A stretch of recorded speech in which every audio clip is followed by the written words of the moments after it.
नमस्कार, स्वागत है आपका ऑनलाइन एकेडमी में। आज हम शिक्षा मनोविज्ञान के एक प्रसिद्ध मनोवैज्ञानिक सिगमंड फ्राइड के बारे में करेंगे। ठीक है। सिगमंड फ्राइड का ऑस्ट्रिया वियना से थे। ठीक है। तो इनका एक महत्वपूर्ण सिद्धांत है मनोविश्लेषणवाद का सिद्धांत। ठीक है।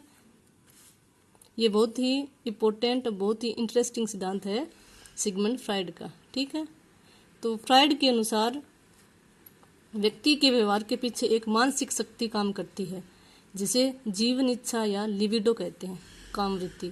लिबिडो सिगमंड फ्राइड का एक बहुत ही जो महत्वपूर्ण विचार है उनका लिबिडो। कई बार एग्जाम में पूछ लिया जाता है कि लिबिडो क्या है और ये किस मनोवैज्ञानिक ने दिया है।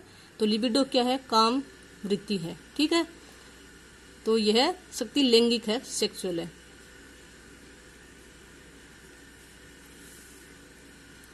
फ्राइड ने दो मूल प्रवृत्तियां दी है। पहली है जीवन मूल प्रवृत्ति, यानी जीने की इच्छा, जिसे हम जिजीविसा भी कहते हैं। ठीक है। जिजीविसा।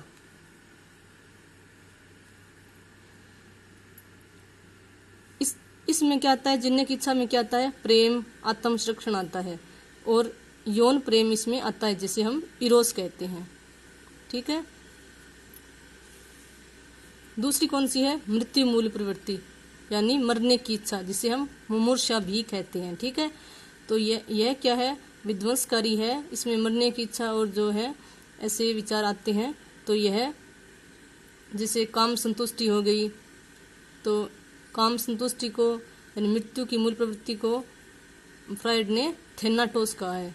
ठीक है। याद रखना है आपको, ये मृत्यु की मूल प्रवृत्ति कौन सी है? थेनाटोस। और जो यौन प्रेम है या प्रेम की भावना है, उसे क्या कहा है? इरोस। ठीक है। तो आगे फ्राइड ने मन की दशाओं का वर्णन किया है। मन की दशाओं को इन्होंने 3 भागों में बांटा है। ठीक है। पहली कौन सी है? चेतन मन, जो हमारे मस्तिष्क का 10% होती है। चेतन मन में क्या आता है? मस्तिष्क की यह जागृत अवस्था होती है, यानी यह जो वर्तमान में घटनाएं घटती है उसे हम चेतन अवस्था के अंतर्गत लाते हैं। ठीक है। अर्धचेतन, जिसमें चेतन व अचेतन के बीच की अवस्था है, यानी इसमें हमारा मतलब माइंड चेतन में नहीं होता, लेकिन हम कोई घटनाओं को याद या स्मरण करके उन्हें दोबारा हम चेतन मन में ला सकते हैं। ठीक है। तो ये हमारे मतलब मन का कितना भाग होता है? 90% होता है। ठीक है।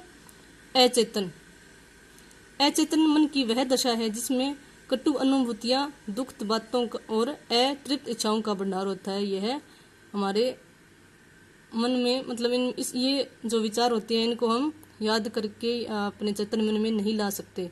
ठीक है। तो इस प्रकार फ्रॉइड ने व्यक्तित्व की संरचना की दृष्टि से 3 अवस्थाएं भी दी है, जिसे ईड, ईगो और सुपर ईगो कहते हैं। ये बहुत ही इम्पोर्टेंट जो इनका जो 3 अवस्थाएं दी है इन्होंने। एग्जाम में कई बार ये पूछा जाता है कि ईड, ईगो, सुपर ईगो किसने दी है? फ्रॉइड ने। और कई बार ऑप्शन में देखो ईड, ईगो और सुपर ईगो एक अवस्था और देते हैं, और क्वेश्चन में पूछ लिया जाता है कि इनमें से कौन सी फ्राइड की नहीं है। तो आपको ये ध्यान रखना है, ईड, ईगो, सुपर ईगो ये 3 है, ये फ्राइड ने दी है। ईड, जिसे हम इदम भी कहते हैं, यह हमारे अचेतन मन का भाग होता है। ठीक है। अनकॉन्शियस। ईड जो क्या है, इसमें हमें कुसमायोजित करती है। इसमें अच्छे बुरे का व्यक्ति को ज्ञान नहीं होता है।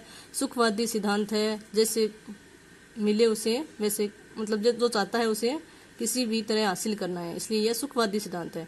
अनैतिक व अपराधी इच्छाओं का भंडार भी है यह व्यक्ति के जन्म के समय ही आती है, यानी इसमें क्या है, यह अनकॉन्शियस होता है। इसमें हमें अच्छे बुरे का बिल्कुल भी ध्यान नहीं होता है, और यह सुखवादी सिद्धांत पर आधारित होता है। ठीक है। दूसरा है ईगो, अहम। यह हमारे अर्धचेतन मन का भाग है। ठीक है।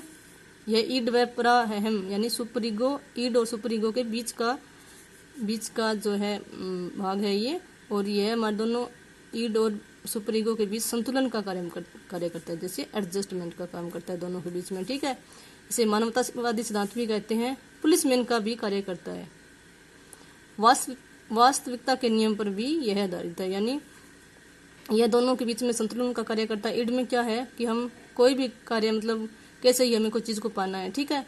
और परा अहम और अहम के बीच में ये संतुलन का कार्य करता है, ठीक है। सुपर ईगो परा अहम ये हमारे चेतन मन का भाग होता है, ठीक है। इसमें नैतिक व आदर्शवादी सिद्धांत है। यह त्याग बलिदान पर बल देता है, आध्यात्मिकता पर ज्यादा बल देता है। आदर्श की अधिकता व्यक्ति को भी कुसमायोजित कर सकती है। तो सिगमंड फ्रायड ने ये चेतन, अर्धचेतन और अचेतन मन के बारे में जो अपने सिद्धांत दिए है उसकी मैं एक छोटी सी व्याख्या करती हूँ आपको। जैसे ईड में क्या होता है, ईड में देखो एक बच्चा है जो पेड़ पे फल देखता है, तो वो कहता है कि मैं इस फल को किसी भी तरह खा लूं। वो अच्छे बुरे का सोचता नहीं है, बस फल को खाने की इच्छा रखता है, ठीक है। चोरी करके मैं इस फल को खा लेता हूँ, ठीक है। फिर क्या होता है, ईगो। ईगो उसे क्या कहता है कि नहीं, अगर तुम फल तोड़ के खाएगा तो ही तुम्हें पकड़ लेगा और तुम्हें मार पड़ेगी, या फिर तुम्हारे पापा या मम्मी से शिकायत करेगा। तो उसको क्या है, वास्तविकता का जो डर उसे सताने लगता है। और सुपर ईगो के अंतर्गत क्या आता है कि बच्चा क्या सोचता है कि नहीं नहीं, चोरी करना तो पाप है। यानी इसमें क्या है, नैतिकता आती है, आध्यात्मिकता आती है। तो इस प्रकार से ईड, ईगो, सुपर ईगो का ये बहुत ही महत्वपूर्ण सिद्धांत सिगमंड फ्रायड ने दिया है और ये बहुत ही इंपॉर्टेंट सिद्धांत है। Thank you. प्लीज़ मेरे चैनल को लाइक, शेयर और सब्सक्राइब कीजिए।